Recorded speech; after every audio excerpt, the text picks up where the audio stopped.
The Adventures of the Saint, starring Vincent Price.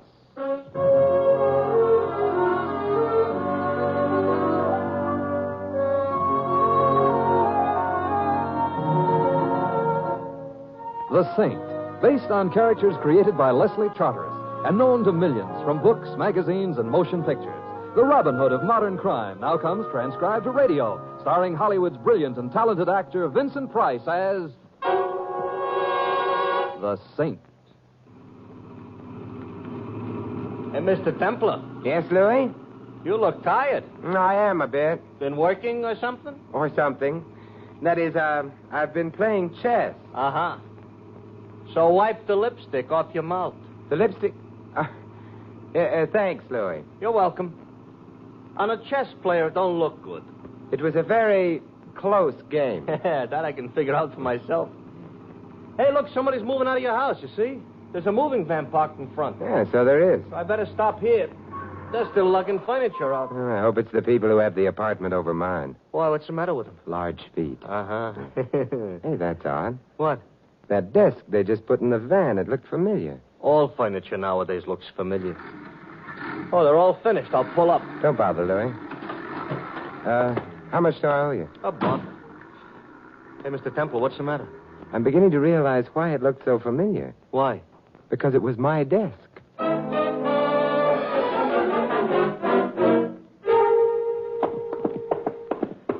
Now, look, Mr. Temple, you must have made a mistake. You're not moving. I didn't make a mistake. Yeah, but it's ridiculous.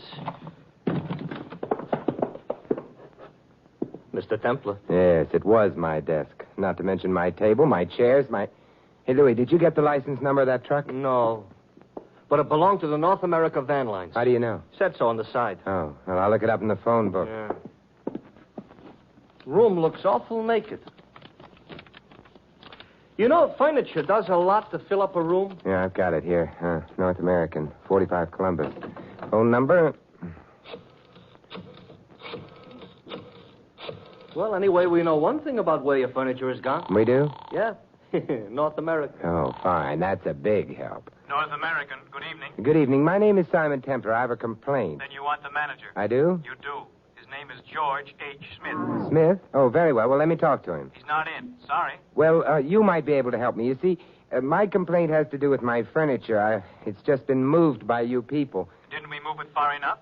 You shouldn't have moved it at all. We're so enthusiastic. I think you'd better check your records. Find out who ordered the van and where the furniture is to be delivered. Very well, sir. Just hold on. Having trouble, Mr. Temple? No, Louis, just whimsy. From truck drivers? We'll sue them. Who will? Us cabbies in New York. The whimsy belongs to us. And furthermore, Mr. Templar? Yes, You ordered your furniture moved. I did? Paid for it in advance, turned the key over to our men, and asked for rapid service. Well, I certainly got it. And where did I order the furniture moved to? The Sprague Furniture Galleries. Sprague? But he handles antiques. My furniture's modern. Maybe it's aged rapidly. Good night. Good night, sir. Come on, Louis. We're going to a gallery. we're in a hurry? Yes, you might say we've got to get a move on.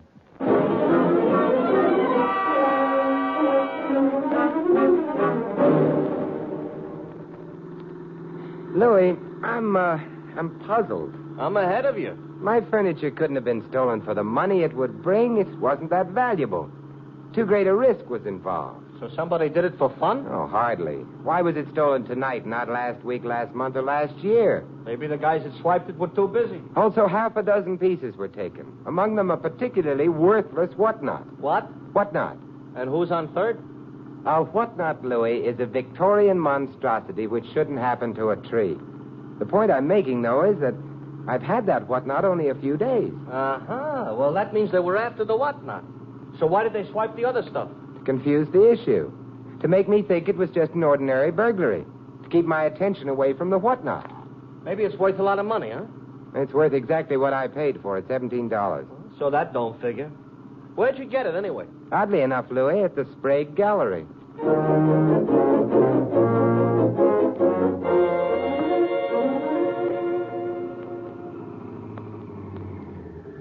Oh, that gallery don't look open. Come on.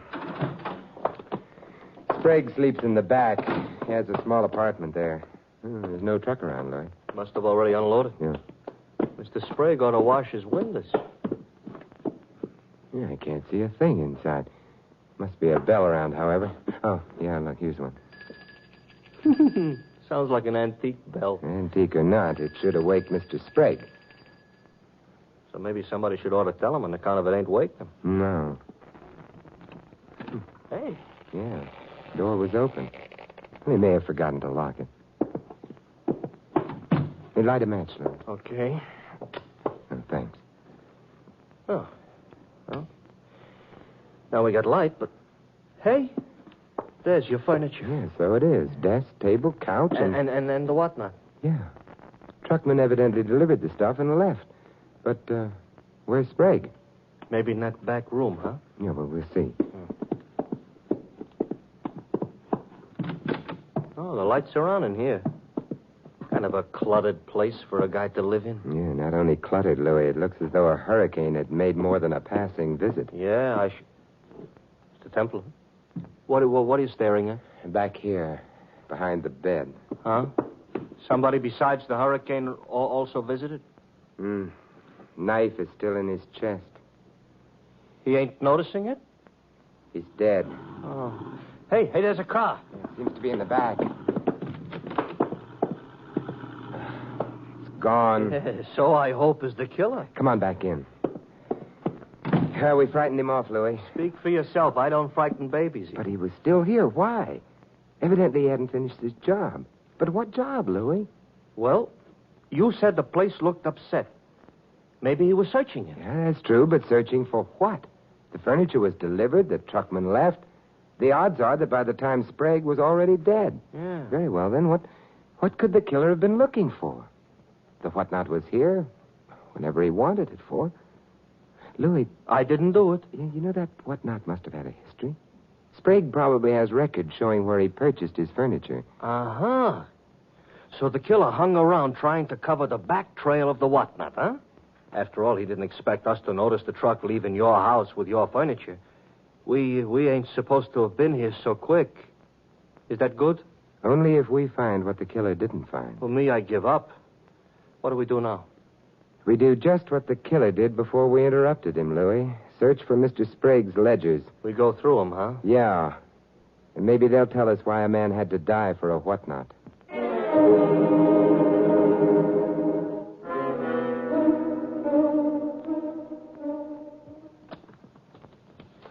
It's not in this one. Yeah. Hey, Mr. Temple, I think I got it. Oh, let me see. Here. Victorian WhatNot, yeah. Mrs. Susan Carter, Hill Road, Cresdale, New York. Cresdale? That's only half a dozen miles north of the Bronx. This is strange. He doesn't seem to have paid her anything at all for the WhatNot. Maybe she paid him. And we could phone, but... You know, Louis, about the only thing on our side is the element of time. We're moving faster than the killer anticipated, therefore... I know. We go north.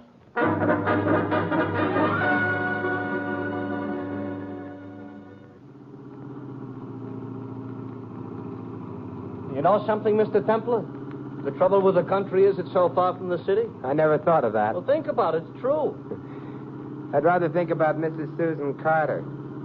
Sprague got that WhatNot from her about a week ago. Yeah, and I bought it from him 3 days ago. But, will she be able to help us? Why not? It was her WhatNot. Sure, but if she knew anything about it, anything that would make it worth murdering someone for, she'd never have passed it on to Sprague in the first place. We may be chasing a wild goose, Louis. Who needs a wild goose? A wild gander. Slow down, Louis. I think it's that house on the corner. Okay.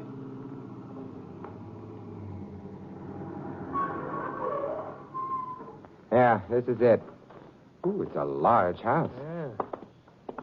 It looks like there ought to be bats flying around it. It's not so bad. It's not a house most people would prefer to live in. Make a wonderful place to die in.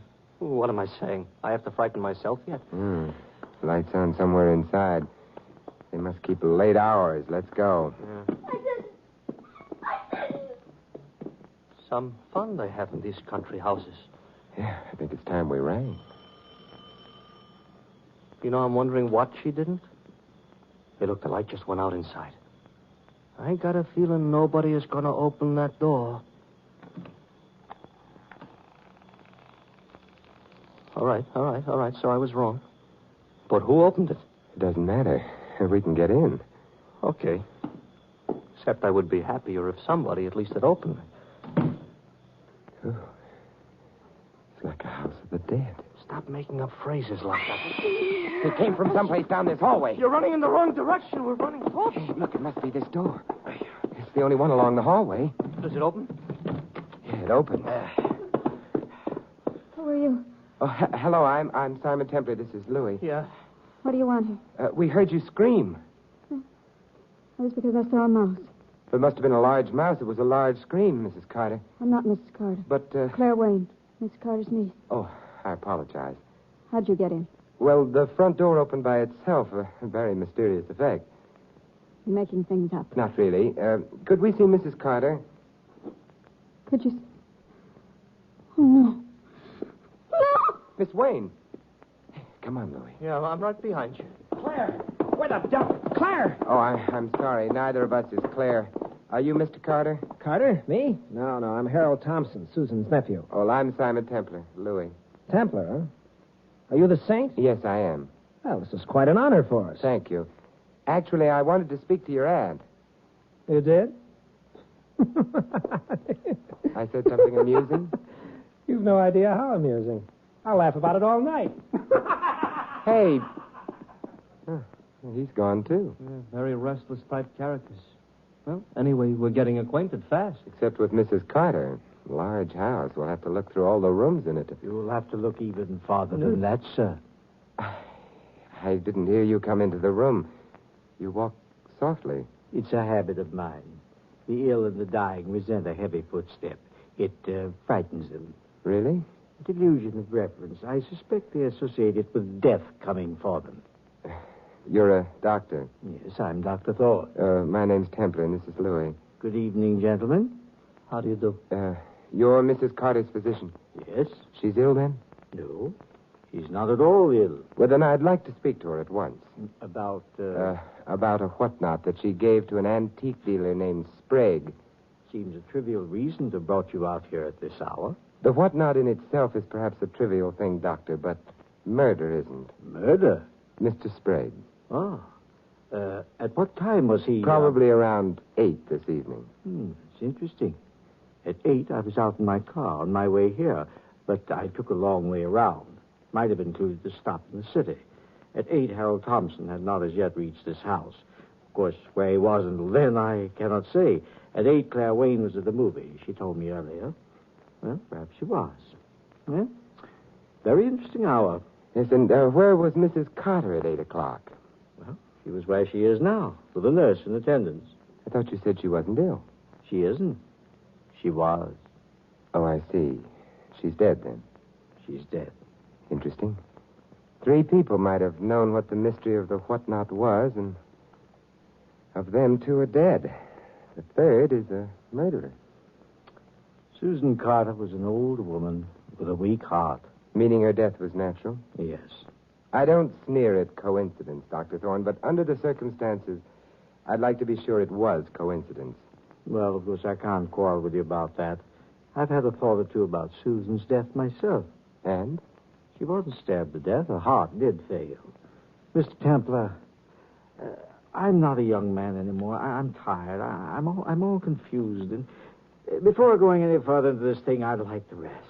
Would it be asking too much of you to spend the night here, Mr. Templer? I think it's very hospitable of There's you. plenty of room. This is a large house. Suppose we all go to bed. In the morning, perhaps the shadows will all have fled.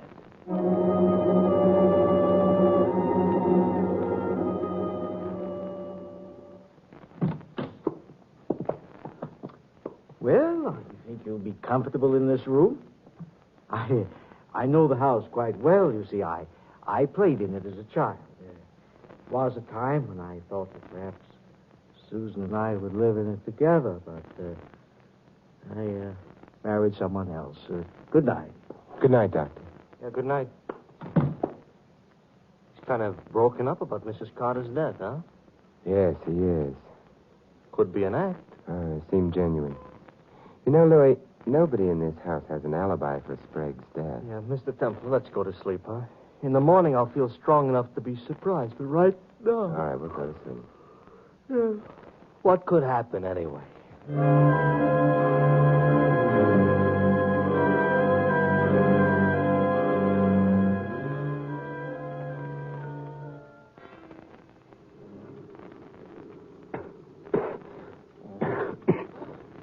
Louis. Oh, Mr. Temple, what? I smell smoke. Well, the house is on fire. Hey, come on, Louis. Yeah, I'm right with you. The smoke is terrible. Oh, hey, look, we've got to warn the others. Yeah. I'll get the ones the other side of the hall. The smoke is getting awful thick. Miss Wayne. Miss Wayne. Oh, I was asleep. Go downstairs and out of the house, quick. The house happens to be on fire. Oh, all right. Louis. Templar? Oh, I got both Dr. Thorne and Harold Thompson. They're on their way down. We better get downstairs, too. No, not yet. But we got every living thing out of the house. Yeah, but you forgot the dead.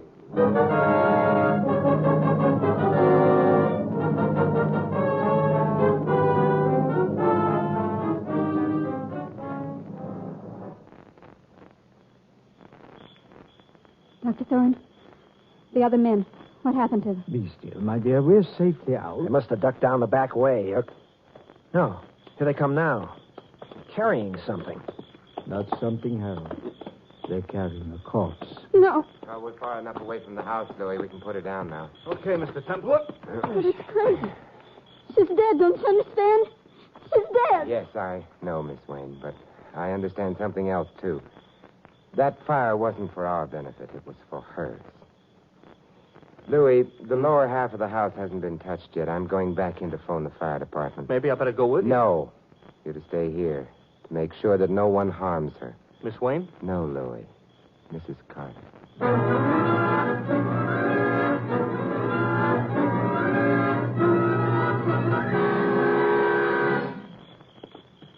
Thank you, Collison.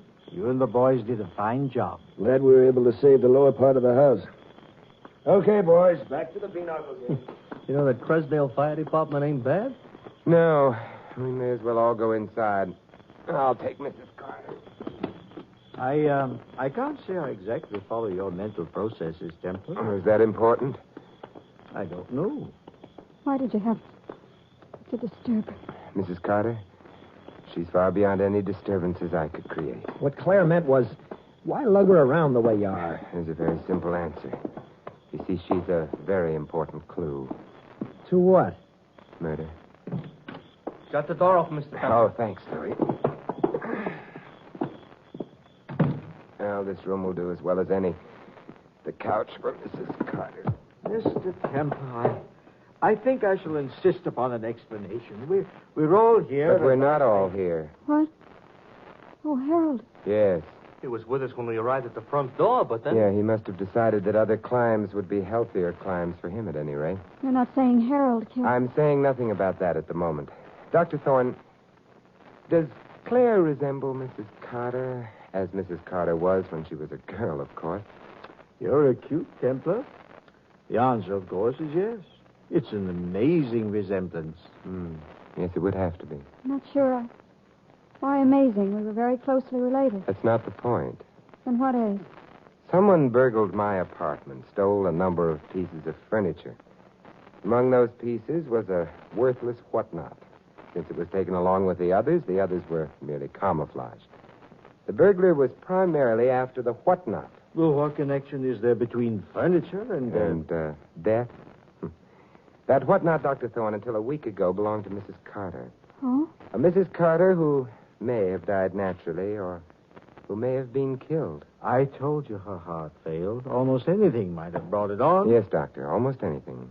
Perhaps a tiny dose of poison, so tiny that it wouldn't of itself be fatal, so tiny that it would produce no symptoms of poisoning, but it would strain an already weak heart, wouldn't it? Well, yes, it's possible. More than possible. It has to be so. Otherwise, why the fire in the upper part of the house? A fire, therefore, that couldn't have been accidental. No cooking or heating is done up there. Well, maybe somebody was after... The living, Louis? No. No doors were locked. None of us were drugged. The house itself is easier to escape from. The fire had only one purpose, to destroy the body of Mrs. Carter, to destroy the possibility of an autopsy on that body. I'm tired. Oh, tired. I better go home. Not quite yet, Doctor. Mrs. Carter was wealthy? Well, no one knows, you see. She never kept money in the bank. There's always, of course, been a theory that she hid all the money somewhere in this house. She's mean and nasty. I don't mind telling you that Harold and I searched all through the house looking for that money. Did you find it? No. Do you need money, Doctor? His wife spends more than he earns. Of course he does. I do. Harold does. There wasn't any money. Was Mrs. Carter a sentimental woman, Doctor? No. No, she was a bitter woman. She hated. Well. Yes, and she was very ill. She knew she was surrounded by... Yes, vultures waiting for her to die so they could pick up her old bones or whatever money clung to them. Your way of putting it. Well, it's an accurate way. And now that you know, Mr. Templar, may I go home? Yes. Yes, after you answer one question. That question being? Somewhat earlier this evening, when I asked you about the possibility of Mrs. Carter's death having been murder, you denied that possibility. I still... Or perhaps I do no longer deny it. However, That's not my question. At that time, you said she wasn't stabbed to death, meaning that Mr. Sprague, of whose murder I had just informed you, was stabbed to death. But, Dr. Thorne, there are many ways in which a man can be killed. Your question, then, is, how did I know that Sprague had been killed with a knife? Yes, Doctor. I don't think I shall answer that question. I'm sorry. Louis, will you get on the phone? The cops? The police. Okay. Sit down, Dr. Thorne. You won't need me anymore. No, Miss Wayne. And I'll go. Any other room. This one's ugly. Oh, What's the matter? just caught my stockings on the edge of the chair. Oh, that's too bad. They're pretty stockings. Well, they should be. They're nylon. They cost a fortune. Good night, Mr. Templar. Good night. Well, I phoned the cops. They're on their way, Mr. Templar. No, good, Louis. Hey, Dr. Thorne, you don't look so good. No. You know, if murderers would clap master padlocks on their lips, a lot of them would be better off. They wouldn't give themselves away. And detectives would have a harder time. No, Louis. No matter how securely a murderer's lips may be locked, I coin a phrase, murder will out. Yeah, but if Dr. Thorne hadn't made that slip about the stabbing, you'd never been able to pin the killing on him. That's true. But then you see, Dr. Thorne didn't kill anyone.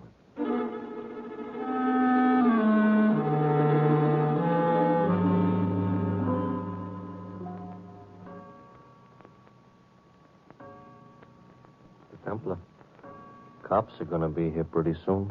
For the last 10 minutes, nobody has said nothing. No, but Dr. Thorne has undoubtedly been thinking. If he didn't kill anybody, what has he got to think about? About who did? Oh, Mr. Templar, Yes, Doctor? you're quite sure? Yes, I am. There's no hope of... None. Well, it was a resemblance, of course. A resemblance to a woman that I'd... You'll permit an old and tired man an old and tired cliche? Of course. A woman that I had loved and lost. I don't get it. Harold did it, didn't Not unless he wears nylon stockings. he? Nylon socks, maybe, but I stockings? couldn't wait all by myself. Why are you staring at me like that, Doctor? It's late? Dr. Thorne means he followed you to Sprague's earlier tonight. He saw Sprague's body with the knife in it. Well, of course he did. He had to kill him. I mean, He also saw you leave when Louis and I got to the gallery. Leave before you could find the record of where the WhatNot originally came from. Find it and destroy it, lest it lead to this house and you. no. Oh, yes. Right, Dr. Thorne? You see, Miss Wayne, even now the doctor won't give you away because you look so much like the woman he loved. No, he did. When he killed my aunt. No, a doctor wouldn't have used poison to kill his own patient. Too obvious. A breath of suspicion, and he wouldn't have a chance. Harold. No. His disappearance half an hour ago proved his innocence. To who? Louis, where do you think he went? Me, he didn't stop to tell. He went to Sprague's to get at that WhatNot. Because he realized that his aunt had hidden her money in it. Hadn't she, Miss Wayne? I don't know. You do. The police will find it wherever you've hidden it. The police aren't going to. Come on, open up in there! Yeah, the police are, and that will be proof enough. It's a pity. And all because of a WhatNot. Such an ugly thing.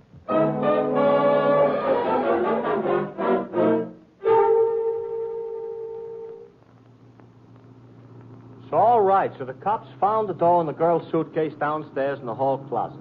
So she killed her aunt and Sprague. But something must have tipped you off before you could be so sure. Nylon stockings, Louis. Oh, we're back to those again. All right, what about nylon stockings? Louis, whoever poisoned Mrs. Carter was the one who set fire to the house in order to destroy the corpse and prevent an autopsy. Yeah? Well, when I warned Claire Wayne about the fire, she said she'd been asleep. Yeah? Later on, after I'd confronted Dr. Thorne with what seemed to be his guilt, she left the room. On the way out, she caught her stockings on a chair. So? Louis, how much do you know about women? Everything. Do women go to sleep with nylon stockings on? Oh, the answer is no. Therefore, Claire Wayne had not been asleep. She'd lied about that with no reason. Unless she had started the fire. Yeah. So she started the fire, so she poisoned her aunt, stabbed Sprague. Yeah, okay. Only one thing more. What, Louis? Remember when we got to the Carter house and rang the bell and then the door opened all by itself? Yes, I remember. Never mind remembering, explain. Oh, probably only a warped door, Louis. The house was very old. Hey, I just thought of something. Yeah, what, Mr. Templar? When I get home, I'll be bedless. Oh, gee, that's right. You ain't got no furniture. Want I should drop you off at a hotel? No, thank you, Louis. Maybe I can find a good chess game.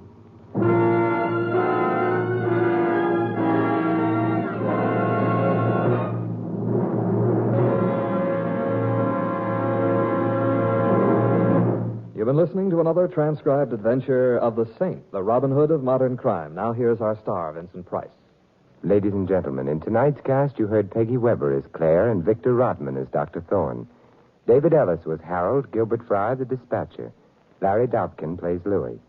This is Vincent Price inviting you to join us again next week at the same time for another exciting adventure of the Saint. Good night.